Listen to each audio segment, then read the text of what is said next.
Welcome to our channel. ఈరోజు మనతో పాటు ఉన్నారు Biovedic flower therapy founder doctor Lakshmi garu. నమస్తే. నమస్కారం.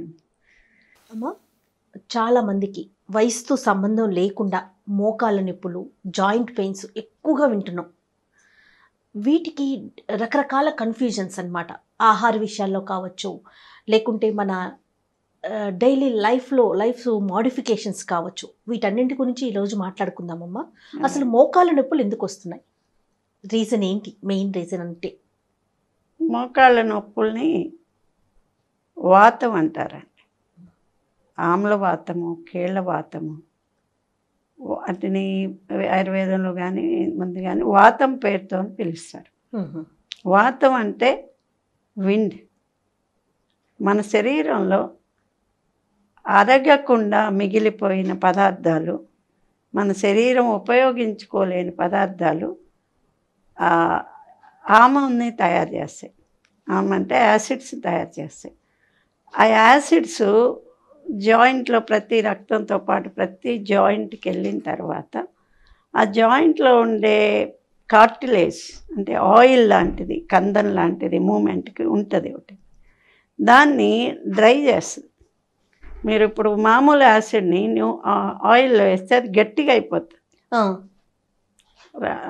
అలాగే మన శరీరంలో ఆమం ఎక్కువైనప్పుడు, యాసిడ్స్ ఎక్కువైనప్పుడు అక్కడ అది దాన్ని కరిగించి అక్కడ ఆయిల్ని తగ్గిస్తాయి. రెండోది, అక్కడ యాసిడ్ రావటం వల్ల అది వాయువు ఎక్కువ వస్తుంది. విండ్, వాతం అంటారు. విండ్నే వాతం అంటారు, వాతంనే వాయువు అంటారు. గ్యాస్ ఉంటుంది. గ్యాస్ట్రిక్ ప్రాబ్లం కూడా వస్తుంది. గ్యాస్ట్రిక్ ప్రాబ్లం కూడా ఈ మోకాళ్ళ మీద కారణం. మరి కీళ్ళ నొప్పులకి? కీళ్ళ నొప్పులు అంటే అది బోన్లో ఎక్కువ, బోన్ని కరిగిస్తుంది కాబట్టి ఆ కీళ్ళు అంటే అన్ని జాయింట్స్. ఆ కీళ్ళల్లో ఉన్న ఆయిల్ని డ్రై చేయటం ద్వారా అది అక్కడ ప్రాబ్లం క్రియేట్ చేస్తుంది. సో దానికి మనకి యాసిడిక్ సైకిల్ ఉన్న ఫుడ్ ఎక్కువ తినకూడదు. అంటే మనకి యాసిడ్ ఎక్కువ వస్తుంది. లైక్ మామూలుగా వాతము, పిత్తము ఎక్కువ చేసే పదార్థాలు ఉంటాయి. వాత, పిత్త, కఫ దోషాలు ఉంటాయి మనకి. అవును. ఈ వాత దోషం అనేదే నొప్పులకి ఎక్కువ చేస్తుంది. పిత్త దోషం అనేది జ్వరాలు, హీటు, శరీరంలో బర్నింగ్, ఇవన్నీ కణాలని బర్నింగ్ చేస్తుంది. కఫం దాన్ని బ్యాలెన్స్ చెయ్యాలి. కఫతత్వం తక్కువ అవటం వల్ల వాత, పిత్త, కఫాలు కఫదోషం అంటారు.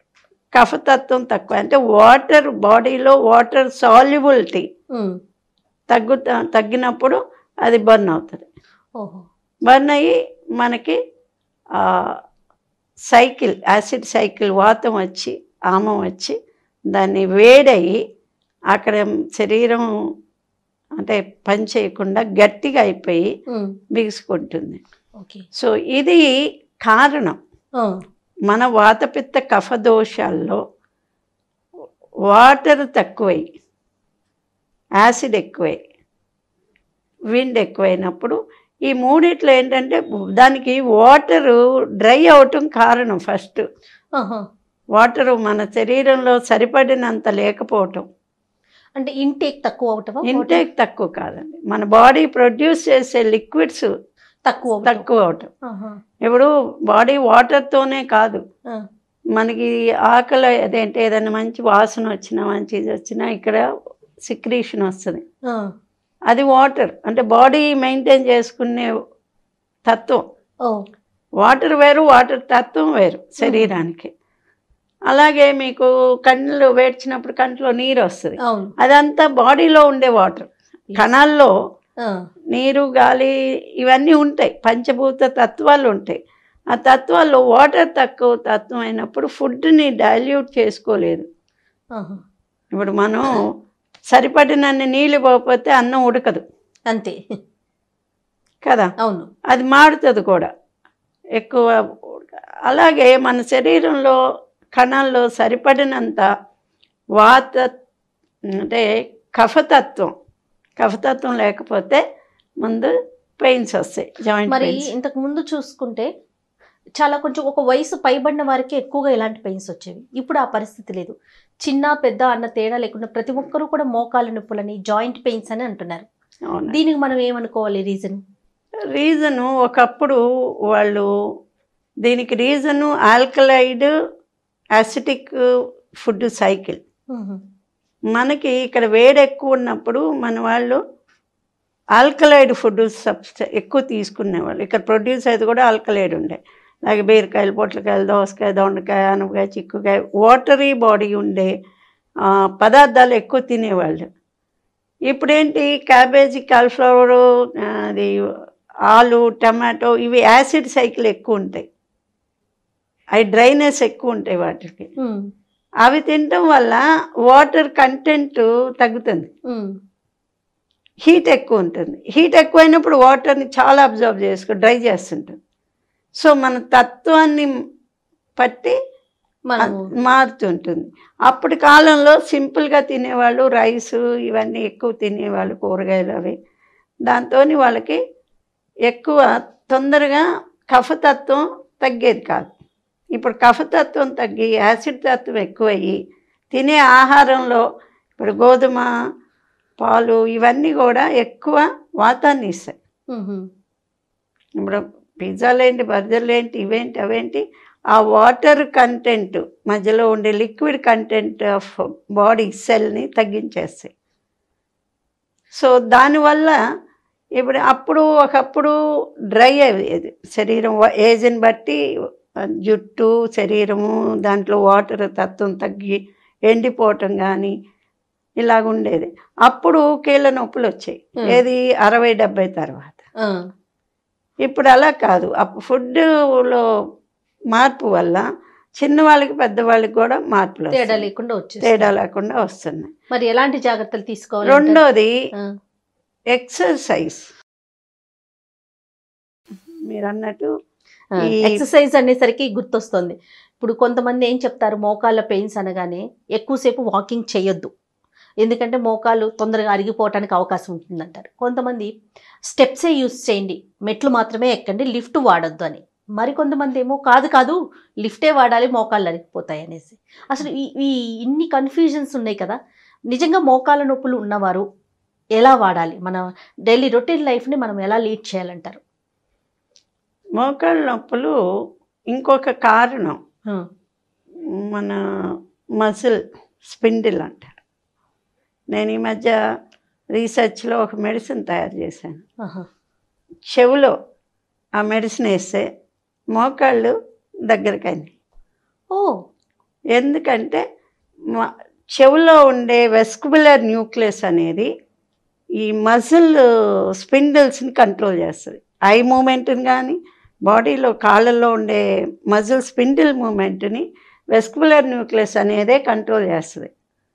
చెవులో ఉండే ఒక న్యూక్లియస్ అది డ్రై అయినప్పుడు కూడా మనకి మజిల్ గట్టిగా అవుతుంది. మోకాళ్ళు ఎక్కువ కారణం ఏంటంటే ఆ మజిల్ గట్టిగా అయ్యి భయంతో పడతామనో, లేకపోతే ఈ ఫ్లోర్ ఏదైతే ఉందో డ్రై ఫ్లోర్, ఇది అంటే అన్ని సాఫ్ట్ ఫ్లోరు, ఆ భయంతో మనిషి ప్రతి వాళ్ళు కూడా మన కాన్షియస్లో కాకుండా పట్టి నడుస్తారు, అన్కాన్షియస్లో. ఆ పట్టి పడతామనే భయంతో, జారుతామనే భయంతో పట్టి నడవటం వల్ల మజిల్ ఎక్కువ స్ట్రెయిన్ అవుతుంది. మజిల్ స్పిండిల్స్ టైట్ అవుతాయి. దానివల్ల ఆ మజిల్, ఆ స్పిండిల్ వల్ల కూడా మోకాళ్ళు అరుగుతాయి. తో దీనికి థైరాయిడ్కి ముందు, ఇది ఆర్థరైటిస్కి ముందు పాయింట్ ఫుడ్, రెండు మూమెంట్. ఫుడ్ అంటే ఎలాంటి ఫుడ్ తీసుకోవాలంటారు? ఫుడ్ అంటే యాసిడ్ సైకిల్ ఉన్న ఫుడ్ అస్సలు తీసుకోకూడదండి. యాసిడ్ సైకిల్ అంటే వెస్ట్రన్ ఫుడ్ లైక్ టమాటో, పాలు అంటే మజ్జిగ లాంటివి తీసుకోవచ్చు, అవి మళ్ళీ ఆల్కలైడ్ నేచర్ వస్తాయి. పాలు, గోధుమ, సోయా, ఓట్స్, ఈ టమాటో, ఈ వంకాయ, మన వాళ్ళు వాతానికి చెప్తారు, కొన్ని వాత ఉన్న వాళ్ళు కొంచెం టమాటో గోంగూర వంకాయ ఇవన్నీ కూడా మన మన వెజిటేబుల్సే కదా. మన వెజిటేబుల్స్ అయినా అవి వాతం గురించి చెప్పబడినాయి. ఇప్పుడు వాత ప్రాబ్లం నొప్పులు ఉన్నాళ్ళు అవి తినకూడదని రిస్ట్రిక్షన్. గోంగూర కానీ, టమాటా కానీ, ఈ వంకాయ కానీ, ఇవి వాత అదే పనసకాయ కానీ, మరి పైనాపిల్ కానీ, ఇవి కూడా వాతాన్ని ఇస్తాయి. ఆ జున్ను కూడా చాలా మంచిది అంటారు, కానీ వాతం శరీరాలకి జున్ను తినకూడదు అంటారు. అలాగా ఆ వాతం అనేది ఒక మన ఆయుర్వేదంలో ఒక సబ్జెక్ట్గా చెప్పబడింది ఏంటంటే మన వాతపిత్త కఫ దోషాల్లో మెటబాలిజం రాంగ్ అయినప్పుడు ఆ వాత పదార్థం ఎక్కువైతే వాత దోషం వస్తుంది. అరగని పదార్థం అంతా జబ్బండి, అంతే. మనకి ఏది అరగదో, మన శరీర తత్వం ఏది ఒప్పుకోదు, అదంతా జబ్బే. ఓకే, ఇప్పుడు ఇందుకు స్టెప్స్ ఎక్కాలంటారా, లిఫ్ట్ వాడాలంటారా మోకాళ్ళ నొప్పులు ఉన్న వాళ్ళు? మోకాళ్ళ నొప్పి ఉన్న వాళ్ళు సాధారణంగా డే టు డే మూమెంట్ ఎక్కువగా ఉండాలి. అంటే మజిల్ అంతా కూడా ఫ్రీ అవ్వాలి. అంటే ఇంతకుముందు టైప్లో లాగా కింద కూర్చోవటం, భోజనానికి కానీ దానికి కానీ లేవటం, వంట కూడా స్టవ్ కింద పెట్టి చేయటం, అంటే ఇలాగే అయిపోతుంది. అవును, రోబోలాగా ఫిక్స్ అయిపోతుంది మజిల్ అంతా. ఈ కూర్చోవటం ఇంతకంటే కింద కూర్చోలేకపోవటం వల్ల ఈ తొడలు ఇవన్నీ కూడా టైట్ అయ్యి మీకు నడకలో కూడా తేడా ఈజీ రాదు. ఓకే, అందుకని మన డే టు డే వర్క్ కింద కూర్చోవడం, అటుపడి పెట్టుకోవటం, లేకపోతే భోజనానికి కింద కూర్చోవటం, లేవటం, ఇది చెయ్యాలి. వాకింగ్తో కూడా డిస్టర్బెన్స్ వస్తుంది. ఎందుకంటే బాడీలో ఈ జాయింట్ని ఎక్కువ వాడతాం వాకింగ్ అప్పుడు.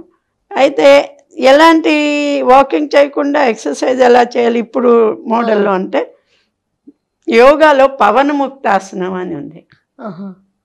యోగాలో పవనముక్తాసనాలు అంటే ప్రతి జాయింట్, పవన అంటే విండ్ అంటే వాతం. ఈ వాతాన్ని ప్రతి జాయింట్లో మనకి మూలలకి డస్ట్ చేరినట్టు వీటిల్లో కదిలేవు కదా, ఇవి కదలకుండా ఉన్నప్పుడు వాటి మధ్యలో వాతం చేస్తుంది. విండ్ నిలబడుతుంది. ఎక్కడ ఖాళీ ఉంటే అక్కడ విండ్ కంపల్సరీగా ఉంటుంది. మన బాడీలో ఉండే టాక్సిక్ విండ్ ఈ వీటిలో జాయింట్లో చేరిపోతుంది. వాటిని మూమెంట్ తీయటం అనేది పవన ముక్తాసనం అని ఉంటుంది యోగాలో. Wind releasing exercise. ఓకే, అది ప్రతి జాయింట్ని అంటే మూమెంట్లో ఇస్తారు. ఇవి ప్రతి జాయింట్ మూమెంట్ ఇవ్వటం అనేది పవనముక్తాసనం అంటే అది చాలా బెస్ట్. ఏది రెండోది మన ఇంట్లో డే టు డే వర్క్ చేసుకోవటం అనేది ఇంకా బెస్ట్. అంటే కూర్చోవటం, లేవటం, కింద పని చేయటం, ఇవన్నీ మన ఆర్థరైటిస్ని తగ్గిస్తాయి. ఎందుకంటే టాయిలెట్, ఎలాంటి టాయిలెట్ యూస్ చేయాలి దీనికి? ఇండియన్ దా, వెస్ట్రన్ దా? ఇండియన్ వెస్ట్రన్ కంటే టాయిలెట్ కాన్సెప్టే వేరండి. దాని గురించి మనం పూర్తిగా ఇంకొక వీడియోలో మాట్లాడదాం. కానీ ఈ ఆర్థరైటిస్ కి సంబంధించి మోకాళ్ళ నొప్పులు ఉన్నవాళ్ళు ఇప్పుడు అది వచ్చిన తర్వాత ఏమి చేయలేరు, వెస్ట్రన్ టాయిలెటే వాడాల్సి ఉంటుంది ఖచ్చితంగా. అప్పుడు దాన్ని రాకుండా ఉండటానికి మాత్రం ఇండియన్ టాయిలెట్ వాడుకోవాలి. ఓకే, ఇండియన్ టాయిలెటే వాడటం. ఏమన్నా రెమెడీస్ చెప్తారా, హోమ్ రెమెడీస్? ఇప్పుడు ఆయుర్వేద పరంగా కావచ్చు, అట్లా మనం మోకాళ్ళ నొప్పులు వచ్చినప్పుడు మనం ఇంట్లో చేసుకోగలిగిన రెమెడీస్ ఏదన్నా? ఇంట్లో చేసుకోవచ్చిన రెమెడీలు ఆహారంలో మంచి మార్పు చేసుకోవాలండి. ఒకటి ఏంటంటే అంటే చెప్పాను కదా, యాసిడ్ సైకిల్ వాతం సంబంధించింది కాబట్టి వాతహరమైన కఫ తత్వాన్ని, ఆల్కలైడ్ సైకిల్ని పెంచే ఆహారాన్ని ఎక్కువ తీసుకోవాలి. వీళ్ళు సాధారణంగా పొద్దుటే ఏదో బ్రేక్ఫాస్ట్లు, బ్రెడ్లు, బిస్కెట్లు ఇవి తిన్న వాళ్ళకి ఎక్కువ అయిపోతాయి డెఫినెట్గా. దానికి ఏంటంటే లివర్లో నుంచి వచ్చే యాసిడ్ కారణం, ఫస్ట్ కారణం అది. లివర్, గాల్ బ్లాడర్లో వచ్చే యాసిడ్ అది దాని టైము 8 నుంచి 6 నుంచి 8 వరకు యాసిడ్ సైకిల్ ఎక్కువ ఉంటుంది. దాన్ని పాసిఫై చేయటానికి, దాన్ని నలిఫై చేయటానికి మన వాళ్ళు పూర్వీకులు పెట్టిన ఆహారం చద్దన్నం తింటాం, లేకపోతే జావా మజ్జిగతో తాగటం, అంబలి అంటే వాళ్ళు అంబలి తాగటం, చద్దన్నం తినటం ఫస్ట్గా వాళ్ళు ముందు చేయాల్సిన పని. అది కూడా ఒక 8 గంటల లోపు. 8 గంటల లోపే. తర్వాత యాసిడ్ వచ్చి బాడీలోకి వెళ్ళిపోతుంది. అప్పుడు ఇంకా మళ్ళీ బర్నింగ్స్ వస్తాయి, సెల్ బర్న్ అవుతుంది, కార్టిలేజ్ బర్న్ అవుతుంది. ఓకే. కాబట్టి పొద్దున్న 8 గంటల లోపు ఏదైనా కార్బోహైడ్రేట్ విత్ బటర్ మిల్క్ తీసుకోవటం అనేది బెస్ట్ ప్రొసీజర్. రెండోది ఈ మెయిన్గా పాలు, పాలకోవా, పన్నీరు, మళ్ళీ టమాటో, వంకాయ, ఇవి క్యాబేజీ, కాలీఫ్లవర్ లాంటి ఇంగ్లీష్ కూరలు, క్యాప్సికమ్ లాంటివి వేడి చేసే పదార్థాలు తినకూడదు. వేడి చేస్తేనే మొత్తం అది సైకిల్ పాడవుతుంది. వాతం వేడితోనే వస్తుంది. అందుకని వేడి వాతం పదార్థాలు తగ్గించి మన జాతి పదార్థాలైన